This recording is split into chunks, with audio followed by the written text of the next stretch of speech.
Lucas Kapitulo 8. Og nahatabo sa wala madugay nga siya milakaw sa mga lungsod og mga balangay nga nagawali og nagadala sa mga maayong balita sa gingharian sa Dios.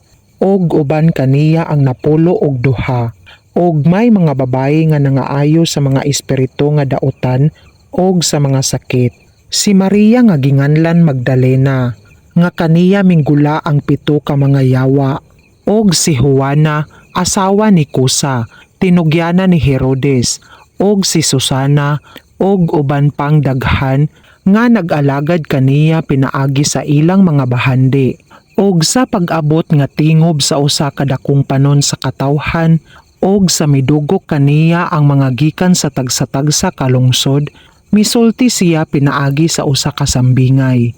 Ang magpupugas, milakat sa pagpugas sa iyang binhi, og sa nagpugas siya, ang uban nahulog sa daplin sa dalan, og kini ginatumban sa tiil, og ang mga langgam sa langit na nagtuka kanila, og ang uban nahulog sa ibabaw sa bato, og sa nakaturok, nalaya gilayon, tungod kay wala mag-umog, og ang uban nahulog sa taliwala sa kasapinitan, og ang mga sapinit miturok uban ni ini, og naglumos ni ini, og ang uban nahulog sa maayong yuta, og mingtubo, og namunga og tinaggatos. Sa nakapamulong siya ni ining mga butanga, misinggit siya, ang adunay mga igdulungog sa pagpatalinghog, magpatalinghog, og ang iyang mga tinun-an nangutana kaniya kung unsa kaha kini nga sambingay, og siya miingon,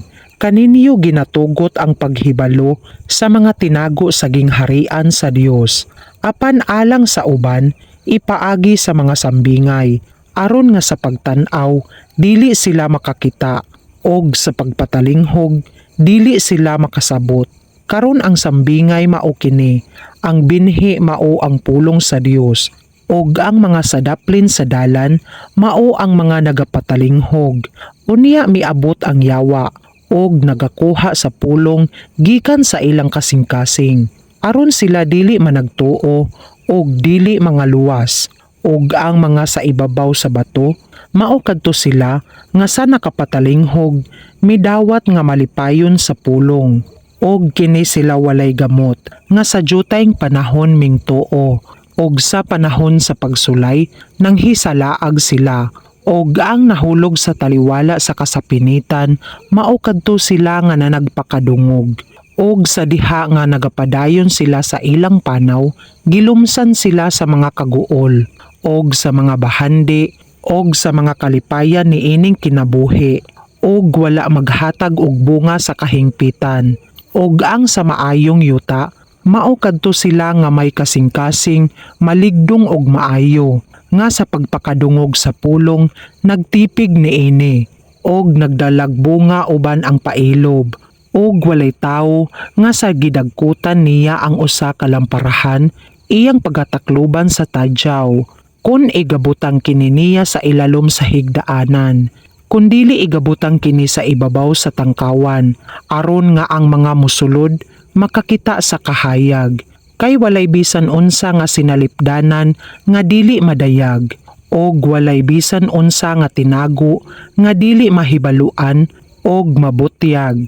Busa, magmatngon kamo kung giunsa ninyo ang pagpatalinghog, kay ang adunay iya pagahatagan, og ang walay iya bisan pa ang gihuna-huna niya nga iya pagakuhaon kaniya, og didto miadto kaniya ang iyang inahan og mga igsuon, og wala sila makaduol kaniya tungod sa panon sa katawhan, og gisuginlan siya, ang imong inahan og ang imong mga igsuon anaa na nagtindog sa gawas nga buot makikita kanimo. Apan siya mitubag og miingon kanila, ang akong inahan ug ang akong mga igsuon mao kining mga nagapatalinghog sa pulong sa Dios, og nagabuhat niini, og nahitabo sa usa ni adtong mga adlaw nga misakay siya og ang iyang mga tinun-an sa usa ka sakayan, og siya miingon kanila, manabuk kita, ug minggikan sila. Apan sa nagsakay sila, si Hesus nahikatulog ug miabot ang usa ka dakong hangin ug gisabuan sila ug nagungaw sila sa kadautan ug sila miduol kaniya ug ilang gipukaw siya nga nagaingon, magtutudlo, magtutudlo, mangawala kita ug nahagmata siya ug nagbadlong sa hangin ug sa kabangis sa tubig ug kini mihunong ug miabot ang kalinaw ug siya miingon kanila, hain ang inyong pagtuo ug sanglit nang hadlok sila nang hibulong nga nasig-ingon ang usag-usa, kinsa man di ay kini nga siya nagasugo bisan sa mga hangin ug sa tubig ug kini nagasugot kaniya ug miabot sila sa yuta sa mga taga-Gadara nga anaa at bang sa Galilea. Ug sa nakakawas na siya sa yuta, didto'y misugat kaniya usa ka tawong hingyawaan gikan sa lungsod ug sulod sa hataas nga panahon wala siya magsulob og sapot ug wala magpuyo sa bisan unsang balay kundili sa mga lubnganan. Ug sa nakita niya si Hesus, misinggit siya ug mihapa sa atubangan niya. Og sa makusog nga tingog miingon, unsay labot ko kanimo Hesus, ikaw nga anak sa hataas uyamot nga Dios, ginapakiluoy ko kanimo, ayaw ako pagsakita. Kay ginasugo ni Hesus ang espiritong mahugaw sa paggula gikan sa tawo. Kay kini masabog, midakop kaniya, og siya binantayan og ginapos sa mga talikala og mga pusas. Ug sa gilugtas niya ang mga gapos, siya giabog sa yawa ngadto sa mga kamingawan. Ug si Hesus nangutana kaniya, kinsay imong ngalan? Ug siya miingon, Legion. Kay daghan ang mga yawa nga misulod kaniya. Ug sila nagpakiluoy kaniya nga dili niya paadtuon sila sa kahiladman. Karon, didto may usa ka panon sa daghang mga baboy nga nagaungad sa bukid. Ug sila nagapakiluoy kaniya nga iyang tugutan sila sa pagsulod sa mga baboy. Ug iyang gitugutan sila. Ug ang mga yawa ng gula gikan sa tawo ug nanulod sa mga baboy, ug ang panon sa mga baboy midulhog sa makusog gayod sa pangpang ngadto sa lanaw ug nangalumos. Ug sa pagkakita sa mga nanaglawog kanila sa nahitabo, nangalagyo sila ug nagsugilon niini sa lungsod ug sa kaumahan, ug nangadto sila sa pagtan-aw kung unsa ang nahitabo, ug miduol sila kang Hesus. Ug hingkit-an nila ang tawo nga gigulaan sa mga yawa nga nagalingkod sa tiilan ni Hesus, nagabisti na, ug sa iya ng maayong kaisipan ug nangahadlok sila. Ug sila nga nakakita niini, misugilon kanila ngano nga ang hingyawaan na ayo na. Ug ang tanang katawhan sa yuta sa mga taga-Gadara nagpakiluoy kang Hesus na mopahawa siya gikan kanila. Kay giabot sila sa dakong kahadlok, og siya misakay sa sakayan og mipauli. Apan ang tawo nga gigulaan sa mga yawa, nagpakiluoy kang Hesus nga tugutan siya sa pag-uban kaniya. Apan iyang gipapauli siya nga nagaingon, pumauli ka sa imong balay, og isugilon mo kung unsa kadagko sa mga butang ang gibuhat sa Dios alang kanimo. Og milakat siya nga nagamantala sa tibuok nga lungsod kung unsa kadagko sa mga butang ang gibuhat ni Hesus alang kaniya. Ug sa mipauli si Hesus, ang panon sa katawhan midawat kaniya, kay silang tanan na naghulat kaniya. Ug ania karon, may miabot usa ka tawo nga ginganlan si Jairo, ug siya usa ka punuan sa sinagoga.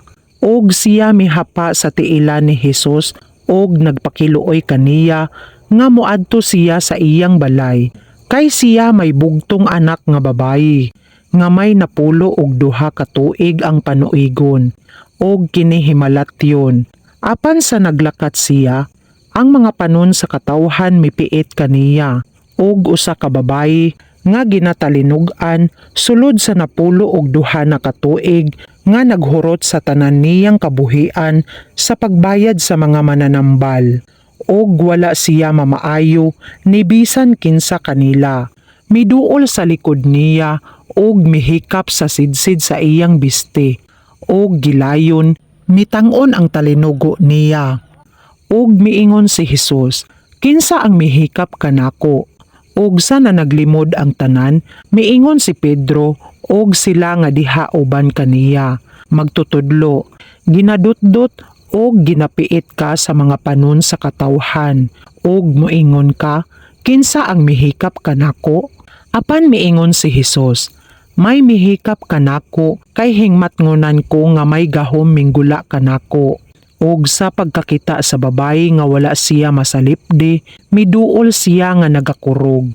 Og sa nagahapa sa atubangan ni Hesus, nag-asoy sa atubangan sa tanang katawhan sa hinungdan sa iyang paghikap kaniya. Og naunsa nga naayo siya gilayon. Og si Hesus miingon sa babayi, "Anak, ang imong pagtuo nagluwas kanimo. Lumakaw ka sa pakigdait." Samtang nagsulti pa siya, may usa nga miabot gikan sa balay sa punuan sa sinagoga nga nagaingon, "Patay na ang imong anak nga babayi. Ayaw na pagbudlaya ang magtutudlo." Apan si Hesus sa pagkadungog niini, mitubag kaniya, "Ayaw kahadlok. Tumuo ka lamang." Og maluwas siya. Og sa misulod siya sa balay, wala niya pasudla bisan si kinsa gawas kang Pedro og kang Juan, og kang Jacobo, og ang amahan, og ang inahan sa dalaga, og ang tanan na nagpanghilak og na nagminatay kaniya. Apan si Hesus miingon, "Dili kamo managhilak, kay wala siya mamatay, kundili nagakatulog." Og sila nangatawa sa pagbiay-biay kaniya, sa hingbaluan nila nga patay na. Apan si Hesus sa nagakupot kaniya sa kamot, misangpit nga nagaingon, "Inday, bumangon ka." Og ang iyang espiritu miuli og mitindog siya gilayon. Og nagsugo si Hesus nga hatagan kini siya og pagkaon. Og nanghitingala ang mga ginikanan niya. Apan siya nagsugo kanila nga dili sila magsugilon kang bisan kinsa sa nahitabo.